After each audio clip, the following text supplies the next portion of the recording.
നമസ്കാരം, എല്ലാവർക്കും പുതിയൊരു വീഡിയോയിലേക്ക് സ്വാഗതം. KEIയുടെ വെബ്സൈറ്റിൽ എൻട്രൻസ് എക്സാമിന്റെ റിസൾട്ട് പബ്ലിഷ് ചെയ്തിട്ടുണ്ടായിരുന്നു. എൻട്രൻസ് എക്സാമിന്റെ റിസൾട്ട് പബ്ലിഷ് ചെയ്യുന്നതിന് മുൻപായിട്ട് +2ന്റെ മാർക്ക് എൻ്റർ ചെയ്യണമായിരുന്നു. +2ന്റെ മാർക്ക് എൻ്റർ ചെയ്യാനുള്ള സമയത്ത് പല കുട്ടികളും മാർക്ക് എൻ്റർ ചെയ്തിരുന്നില്ല.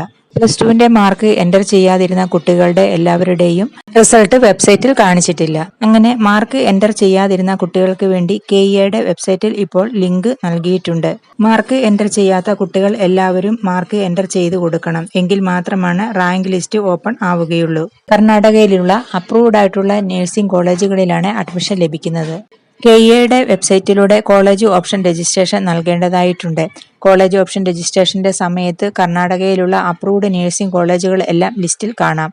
അതിൽ നിന്ന് നിങ്ങൾക്ക് താല്പര്യമുള്ള കോളേജുകൾ പ്രയോറിറ്റി അനുസരിച്ച് സെലക്ട് ചെയ്യണം. KEIയുടെ വെബ്സൈറ്റിൽ രജിസ്ട്രേഷൻ നമ്പരും പാസ്വേഡും കൊടുത്ത് ലോഗിൻ ചെയ്ത് കഴിയുമ്പോൾ +2ന്റെ മാർക്ക് എൻ്റർ ചെയ്യുന്നതിനുള്ള ലിങ്ക് കാണാം. +2ലെ മാർക്ക് ലിസ്റ്റിന്റെ PDF അപ്ലോഡ് ചെയ്ത് കൊടുക്കണം. +1ലെ മാർക്ക് എൻ്റർ ചെയ്യേണ്ട, +2ലെ മാർക്ക് മാത്രമാണ് എൻ്റർ ചെയ്ത് കൊടുക്കേണ്ടത്. ഗ്രാൻഡ് ടോട്ടൽ അല്ല, +2ലെ മാത്രം മാർക്കാണ് എൻ്റർ ചെയ്ത് കൊടുക്കേണ്ടത്.